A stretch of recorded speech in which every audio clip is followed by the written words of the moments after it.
The Big Bang Notable Book List showcases titles expanding the universe of young minds, one read at a time. Imprints at Holiday House and Simon & Schuster already submitted their titles. Have you? Submit your books for free for a chance to be featured. Learn more at thestorytellersshelfpodcast.com/submissions.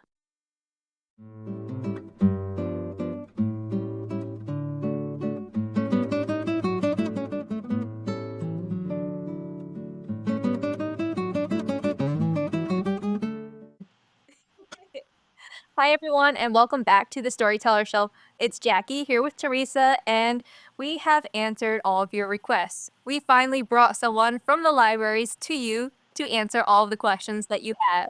So we are here with Michael Hardrick, who knows a thing or two, or probably a dozen, about libraries.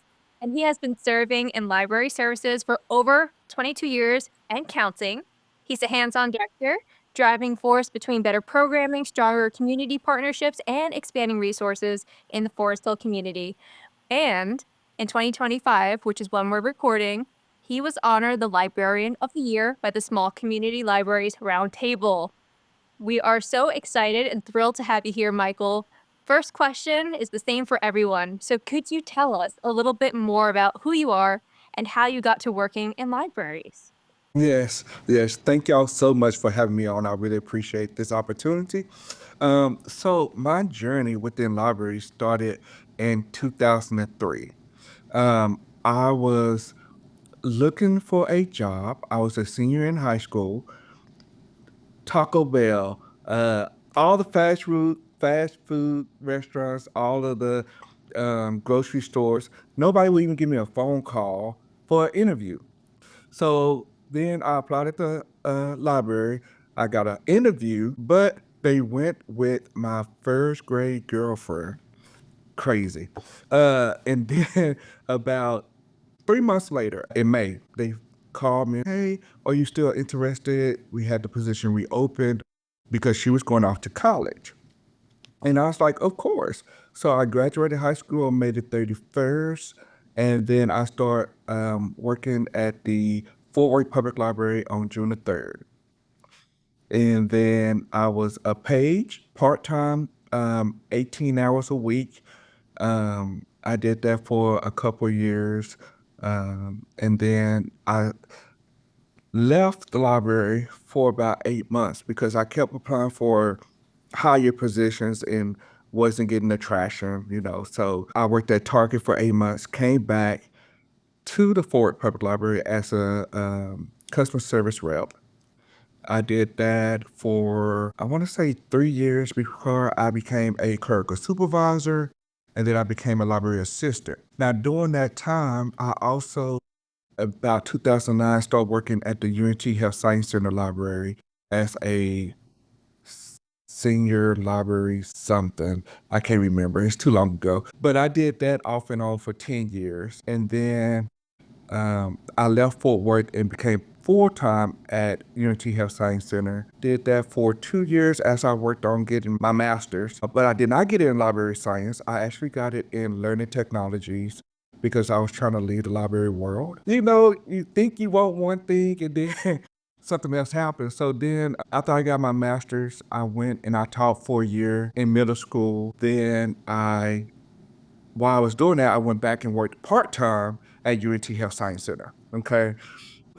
My friend told me about this position, the director of the Forest Hill Library, and I applied for it. Didn't hear nothing from them. And then in April of 2019, I got a phone call, got an interview, showed up for the interview. And when I showed up, there was two other people that I know very well from the Fort Library, and they've been in the system for forever. So I was like, I do not got this job, but I'm gonna go through the motions since I'm here. And then the next day or 2 days later, I got a phone call and they offered me the position. Now in 2025, and I'm the director still of well, actually, they just changed my title to executive director of the Forest Hill Library. Um, and I am come August, I'll start my second year of getting my master's in library science because obviously I'm not going nowhere.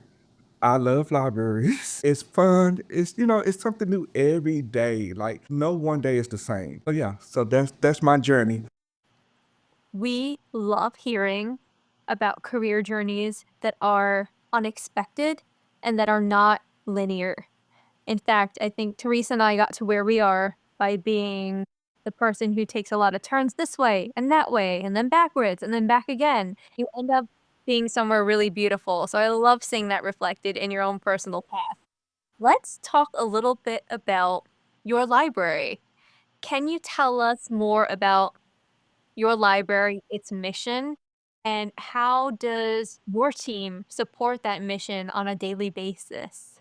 So our mission at the Forza Library is to really empower people with the tools that they need in order to make their lives better. We believe in lifelong learning. We believe in being creative, innovative, and making sure that the community have access to whatever it is, whether it's computers or books or or new technologies, because when new technology come out, it's expensive, and so we try to meet them where they at in order to make sure that they grow. My library is a library district, which means that we're not part of the city of Fort Sill. We get $0 from the city. We are funded through sales tax. So when you go to the store and you purchase a candy bar and then they charge you 8.25% of sales tax, well, that 0.25% actually comes to us. And it's only within the city of Forest Hill. So, and it's weird because people are like, well, you just said you don't get money from the city, but you get in sales tax. Yeah, but that goes to the state, and then the state send us our money. With that being said, so we don't have a HR department. I'm HR.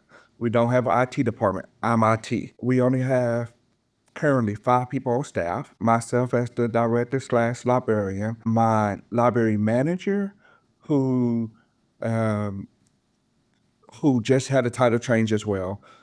She was the administrative assistant, and so she handles all my financials for me because, listen, we can't do everything. Well, we could do everything, but it wouldn't be perfect. So we try to build a team that we complement each other. So wherever I fall short, then you pick it up. And when you fall short, I pick it up. And then we have a library service specialist who handles all of our social media, program, and outreach.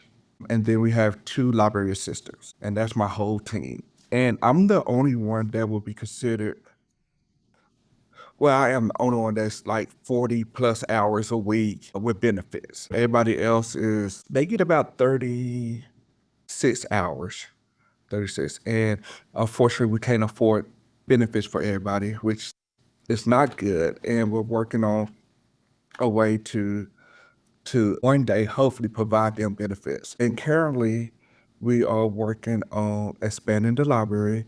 Right now, we have 7,700 square feet of space, and we're trying to add another 13,000. Service population is just under 14,000, but and that's just within the city of Forest Hill. But about 2 years ago, city of Everman, had to close down their library. And so the city manager came and talked to me, and I was like, we'll definitely provide services for your population. So, and they have about 6,000 people.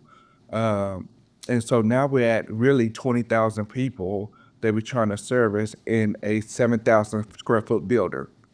uh, when we have programs, we have to literally move shelves out the way. Thankfully, a couple years ago, we kind of renovated the inside of the library, and so all of our shelves are on rollers, on wheels now, and so we're able. But the headache of constantly moving shelves, and then you close off services to people. So a lot of times we have to have like our big programs after hours, so we'll have to close the library in order to have those big programs. Um, so that's why we want to expand and get bigger space. And we sit on 5.5 acres of land. So we wanted to maximize the land usage as well. So by expanding the library building itself and then creating a musical playground, a walking trail, a amplified theater, so that we can have, weekly programs to highlight local artists, come out on the weekend, listen to some music, have a place for food trucks, which will hopefully um, generate revenue for the library, So it becomes a oasis for this community to just come and hang out in a peaceful environment. So that is our library. Yeah. Your library sounds amazing. And I love the fact that, you stepped up and helped another community. That in itself is amazing. With that being said, I've heard wonderful news that you've received recognition for your leadership. You've done a wonderful job. What library programs or initiatives are you most proud of? So that's hard because we do a lot of great things here with the amount of staff that we have. And so I think that what makes our programs so great is the fact that we know how to partner with other community members in order to make stuff happen. Okay. So the first is we have a STEM camp. We have and it's a free STEM camp. So kids ages 9 to 12 come for a whole week of learning. And we partner with Dr. K from UNT and Dr. Parker from TCC, two instructors. And they bring TI 83 calculators and they teach our kids how to use those calculators to code rovers and drones. They was coded music, like using a calculator to code music. Like, who would have thought? Like, now I do know back in the day, I had a TI-83 calculator, and all I did was play Super Mario on it, right? I don't know if y'all might be too young for that, but we had Super Mario. But to be able to create sound from a calculator, like I think that's amazing. I'm just really happy, and it's been going on now for 2 years. They come in the spring, they come in the fall, and then they do a full camp during the summer. And then the second thing we just started last year was and it started off as a fundraiser, and we did our first concert at the library. It was supposed to be at the library in the backyard, but it rained, so we had to move it to a building a couple months later, and it was inside. But it started the foundations to where we realized that having a big concert is too much, and we need to make it smaller. So once a month or every other month, I think it has been, we do mocktails and music. So we bring in artists, we move the furniture. We have between 80 to 100 people show up.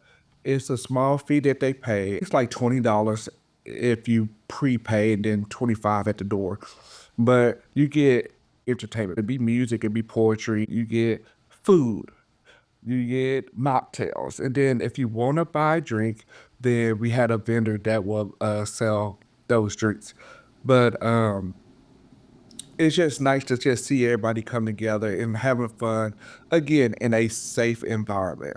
It's just a good time. So those will be, I think, my two favorite programs right now. Ooh, hopefully nobody kill me. Be like, why you didn't pick my program? But we love them all. We really do. I love hearing the library as the heart of the community. Like you said, a library is an oasis. It's a safe place for entertainment, for building relationships, and also for reading and learning. All of those things go together. I like that. So, how does your library serve those communities that need a little more support? And how do you try to bulk up digital equity and literacy through inclusive programming? I think for us, what we try to do, because again, we are the small team, and we can only do so much as a team. So that's why we try our best to collaborate with other people. So we collaborate with Goodwill, and Goodwill comes in and they help with digital literacy. They help with learning how to use the computer, how to use the internet, how to use Microsoft Word and Excel. That's how we do that. What we also do is we partnered with a nonprofit called Bookworm Express, and she's actually getting ready to change over to a different name. And the person that runs it is Dr. Curtis. And so, since day one of me being here, since 2019, every year we do a back to school event with her. And so she gets all these vendors and they pay a fee, and that fee goes towards the school supplies. And so every year since 2019, we've given out 100+ backpacks every year with school supplies. And those supplies is for anybody, whether you live in Forest Hill or if you live in Fort Worth. If you need school supplies, this is the place to come to when we do those events. This year at our back to school, we had over 600 people. We gave out 120 backpacks.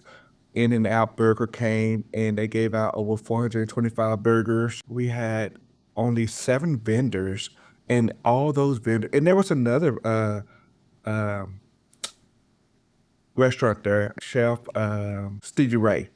And we partnered with him to teach the kids how to cook. So he did 2 camps for us this year, but he's also just like our when we do our mocktails and music, that good soul food, it'd be so good, y'all. Listen, y'all gonna have to come one day. So, he came and he even sold out of food. So they getting free food, they buying food, they listening to the different other resources. We had a lady here that talked about mental health. We had a lady that was here that do 5Ks for different organizations and things of that nature. But we try to listen to our community needs, and then we try to find a way to connect them. Because even though that service is not necessarily here at the library, we should be able to bridge that gap to be able to provide that service or connect them to that service. And so that's just how we feel about it. Yeah. Libraries go beyond books. Yes, they do.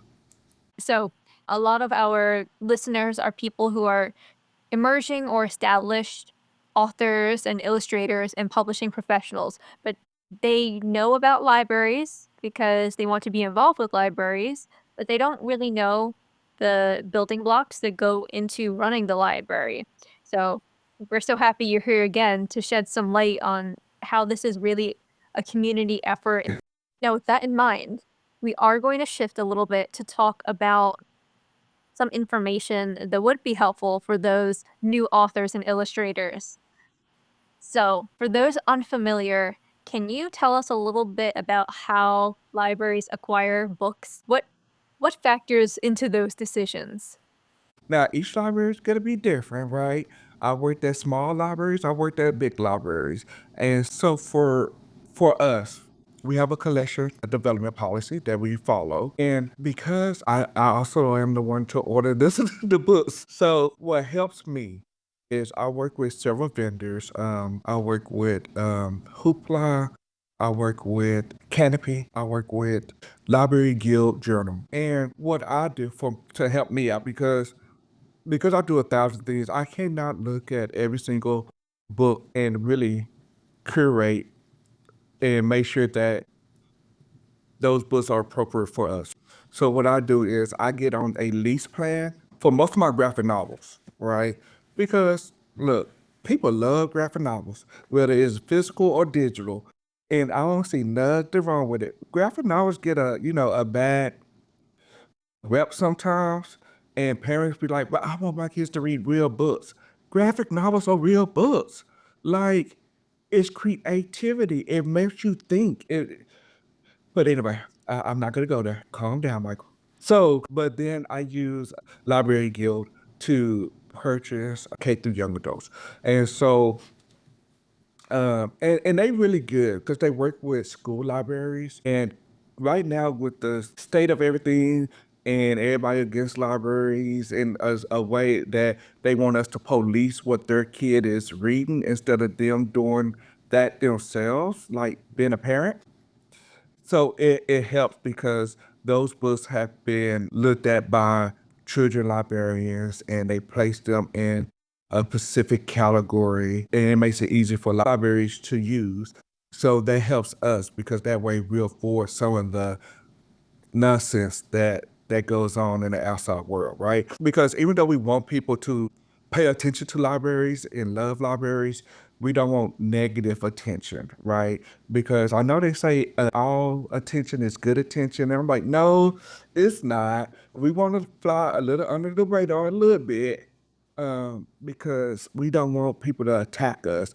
And I think right now there's a new bill that just passed. I want to say SB 412. It allows people to sue librarians. Or I think if they can't bring home a book that they don't like, they can press charges against the person. Now I'm gonna keep saying librarian, but I'm gonna say the person that gave them the book. And I think that's crazy to me because one, you should be there with your child and to see what they're checking out. Two, you have access to their library card. You can look online and see what they checked out. And then you can return it. Be the parent. Discipline your child. Teach your kid what you want, but don't depend on me for that. My job is to teach them how to love reading, right? I'm supposed to encourage them to read whatever. And what people don't understand is kids check out books that they are drawn to. And sometimes they check out books because they're curious about a certain topic or subject. And they don't want to go to their mama. They don't want to go to their daddy and ask about XYZ. And so they go to those books. And I don't think it's anything wrong with it. You need to be able to express yourself. And me as a parent, I make sure that when my kids are, I see what they checking out all the time. I talk to my kids. A lot of parents don't even want to talk to their kids, but then don't want their kids asking questions from anybody else. They make it very uncomfortable. They make themselves unapproachable and then want everybody else to be unapproachable. It doesn't make sense. And this is why you have so much hate in the world, because people don't understand those cultural differences that they very well might learn from a book. But because you want to ban a book, then they're not going to get that knowledge. And so that cycle of hate continues. Okay, I'm sorry. I don't know if I answered your question now because I think I got off topic. You did amazingly. And something else which was so valuable for everyone to hear because um, Teresa and I have a conversation similar to this often, which is that we work in publishing and we specifically work in children's book publishing. But the children's book publishing world is run by adults and things are sold to adults, and it's a lot dependent on adults before it gets to children. At the end of the day, the person who's responsible for your child the most is the parent.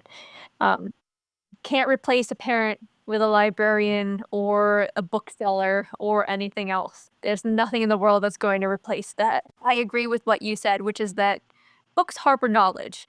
So it could be anything from a silly story to something that's a more sensitive topic. And I think it's really crucial, especially in this day and age where I'm just going to say it, we have less people visiting the library now in certain places than ever before. So a lot of people who are younger parents, maybe they didn't grow up in the library, they don't really know that you can go and actually check on what your kid is taking out of the library and what they're reading there. So let's give them a reminder that you have that power and that agency and you're encouraged to use it. Yes, definitely. Yes. You signed off on their card. You are responsible if they lose the item, so of course you have access to it. So why would you not use the tools within your tool belt to do that? Why are you depending on somebody else? And it's just weird because they say one thing and then they do another. First, they don't want you to indoctrinate their kids, right?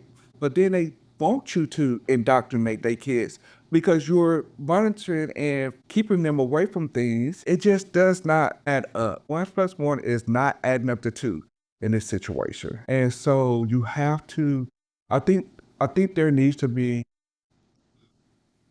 a conversation, right? There needs to be a conversation on a higher level a true conversation. Mic drop. Michael, we are going to have you back to have a conversation just about this. If you or any of your team want to talk about it, it's such a sensitive topic, which it makes me a little sad because I don't think it should be. Like you mentioned, we are all adults. We should be having the conversation.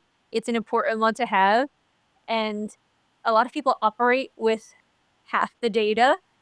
So let's make sure we compare notes. All right, I'm going to get us back on track for a different type of question. On the Storyteller shelf, we try to give a little extra love to people who are self-published or indie published or otherwise published, not traditional, because we know this is a really competitive business and all of us are just trying to put books out there at the end of the day and make kids happy. But it is really hard to compete with the traditional publishing companies when it comes to getting your book even simply into a bookstore. Could you tell us if there's any way that you might consider as a library taking on a self-published book? And if so, what does that process look like?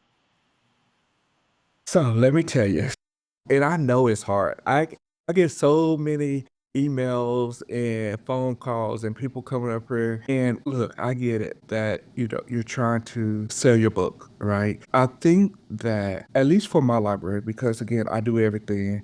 I'm the one that does the cataloging, but Michael do not do original cataloging at all. So I tell people a lot of times that I will accept a self-published book as long as I can find a mark record for the most part. And for those self-published books, because it's haven't gone through one of the ones that I use, it'll be something that I would need to read to make sure that it fits within the community, but to make sure that the information is it's not bad information. Like I don't know, like it's one of those things because it is police and I really do not like the police. I really don't. But I don't want a book on my shelf that says that red is not really red, it's blue, and that you're being brainwashed by such and such, such and such. Like, I don't want that type of material on my shelf. So I do try to read those books. But that's only if I can find a mark record for it. If I can't find a mark record for them, I let people know upfront that it will be put in the donation pile. And so what we do with our books that's donated is when we do little giveaways, people have the option of picking a book. And so your book might get picked up by somebody that find you interested. And then hopefully if they do, they'll put you on social media or whatever. The other thing is that a lot of people, when they email me, it's like, I want you to buy this book. The best way, not the best way, but one way that you might think about getting your books on the shelves is, especially if you've written multiple books, donate a book to the library. Let them read it. Let them put it on their shelves. Let's see what the circulation on that book would be like. And then if they see that, oh, this has high usage, then they will go and they'll reach out to you and buy your book. I recently did a vendor event with a bunch of other authors in my local library, and they do have the donation part. And I love that because it's a great way to have free marketing for yourself at a library. If you're not a well-known, if you are self-published and you're just trying to kind of get your foot in the door, it takes a while. And so this is a great tool. I'm glad you brought up the vendor thing because I think that's very important, right? Because sometimes, and not just authors, but vendors in general, when they go to be a vendor, they think about it as, well, I'm not going to pay $75 because I don't know what I'm going to make back. But they totally forget that your whole point of paying that $75 is to get free marketing. Like, they push you in the face of individuals that might not buy right then and there, but when they get ready to buy, they be like, oh, I remember at this event, let me go find that card and use you. And so when we did our back to school event, and we was looking for vendors, and a couple of vendors didn't want to do it because of the price, the $75. And I'm like, they missing a big opportunity for one, because your $75 shows the community that you care because you're donating so that we can buy these school supplies. So that is free marketing.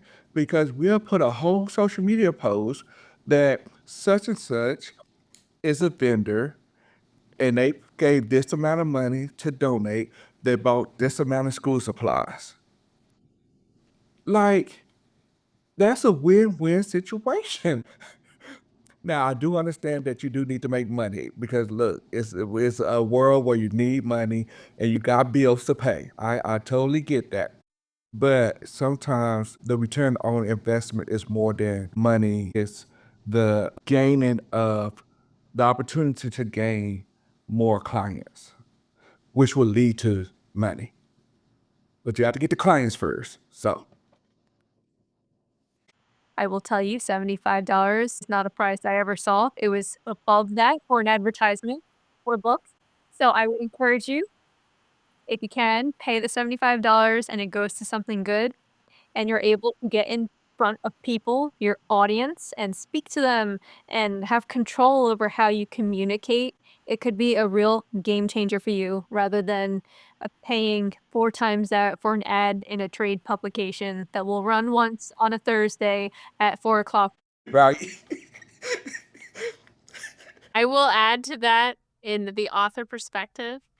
That is basically like nothing and it's perfect advertisement. One, you're giving back to the community, like you said, that's showing your philanthropy to the community, right? It's going back there. But I have, as Jackie knows very well, that I have done other vendor events. And honestly, that is the best price for an event. I'm gonna say that. Like I've done other events where it's close to $300 or more. I mean, yeah, so, that is a good deal. I would be, like, on board for that one. Okay. Look, when we do it next year, I'm gonna call you. Hey, I'm on board now, let's do it, yeah. Exactly. I love stuff like that, and I love giving back to community, so, what's the best way for children's authors to organize a book reading, an author visit, or story time event at your library? That is the easiest question yet. Show up. Come to the library, talk to whoever over story time, whether it's the children librarian or the director, and just say, hey, can I be a part of your story time? I have this book. And most likely we'll want to read it because we actually read our books before we read our books. We pre-read and then we read. And that's really easy for us. We've had here at the Forest Hill Library, we had several authors come in to read to the kids. So, and sometimes they read their own book, and then sometimes they read a more kid-appropriate book because, we're talking about a certain age group, 0 to 5. Your book is for middle schoolers, and nobody's gonna sit down and listen to that. So you're gonna have to find another way to do that. But coming in, getting people to know who you are, getting to know your personality is the best way to connect. Yeah, email is fine, calling is fine, but coming in and sometimes a lot of times it's okay to just drop in. Like you don't need an appointment, just drop in because if the children's librarian can't talk to you then they will make time to talk to you later, right?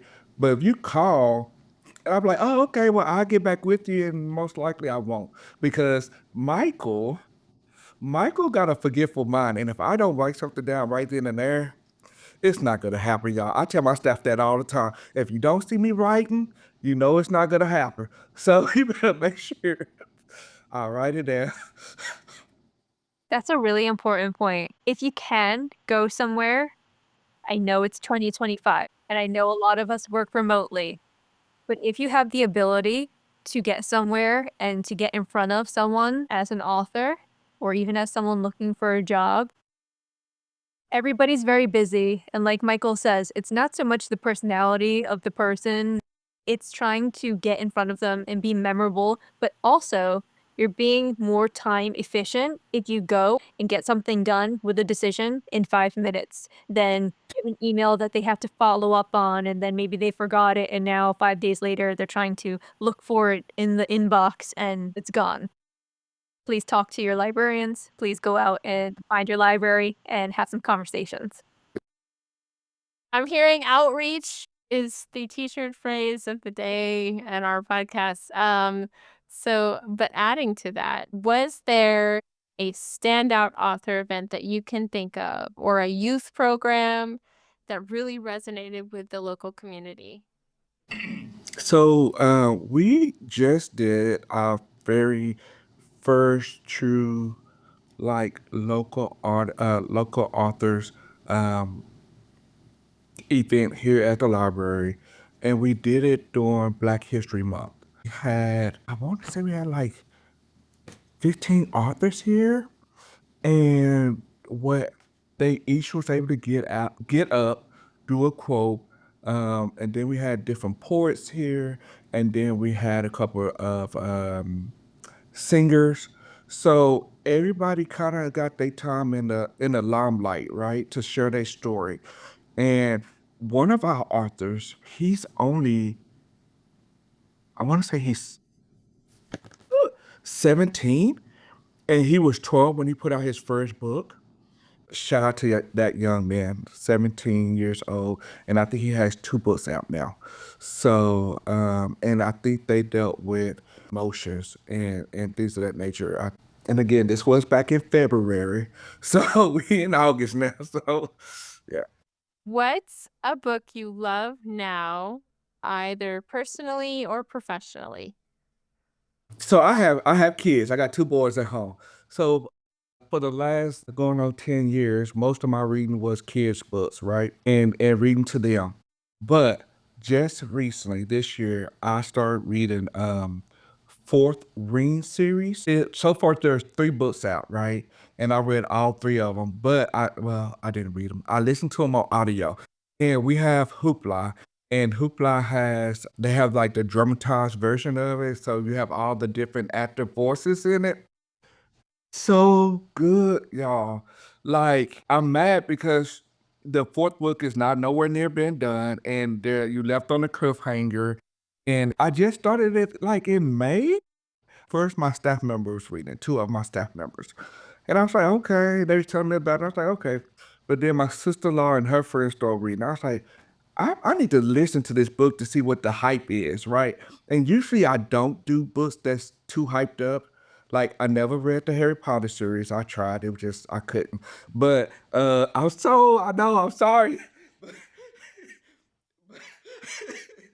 But I really enjoyed the books. Like those 3 books was really good. Very good story. And I don't know if I could have just, to be honest, read it on my own, but listen to the voice actors, it just opens up a whole new world for you. And you could just like see the images in your head, right? I absolutely love stuff like that, and I know probably as an author, I don't know if audiobooks count either, but I still love them. When my kids were little, when we would go on a road trip, we would be listening to, like, the Chronicles of Narnia, and the BBC did radio theater, and it sounded just like you were in this immersed into the story, and I love that, especially when you're on a road trip and you're driving and you're doing your thing. So I love hearing stories like that. So, what was your favorite book as a child? There was a book by James Patterson. It was called Maximum Ride by James Patterson. The kids was hybrid human and birds, like so that's how they had the wings. And it was a good story. And yeah, so that will be, I think I started reading it like in middle school, like maybe 8th grade, 8th, 9th, 10th grade. Yeah. Like, the Winged Feather Saga has books kind of similar to that, where it has, like, kind of the hybrid creature kind of thing going on there. So I actually enjoy stories like that. They're awesome. So I have one more question. The final Jeopardy round. Are we ready? Are you ready? Okay. So I know you're a dad, and I'm also a mom. So you think of like, how can you inspire your own kiddos to read, especially in this day and age with screens and games and all the fun, like loud noise distractions? So, how do you, as a dad, get your kiddos to read? I started reading to my kids when they was in the room. So when we found out that we was pregnant, And I say we, because I gained the weight, not my wife. But like I started reading and I was singing to her little belly, right? And so when my oldest son was born and we got him home and things, because he spent 62 days in the NICU, he was 3 months early premature, and you wouldn't be able to tell now. Like he's kind of small for his age, but boy, smart and just a mess. But anyway, I was reading at one point. It got to me reading 3 to 4 books a night. Right. I just recently stopped reading to my kids, and this is horrible. But my oldest son, about maybe 2 years ago, he was like not wanting to pay attention. Right. He wanted me to read to him, but he wanted me to always read a book that he wanted to read. And if you know kids, right, they want to pick the longest book ever. And I'm like, it's bedtime. We read those long books during the day. But at nighttime, you need short, especially if I'm reading 3 or 4 books. Like, I can't read that much. Like, it's too much. Bedtime was supposed to be, 5 minutes of reading and then say your prayers and go to bed. It'd be 30 minutes of reading. Then you have to say your prayers.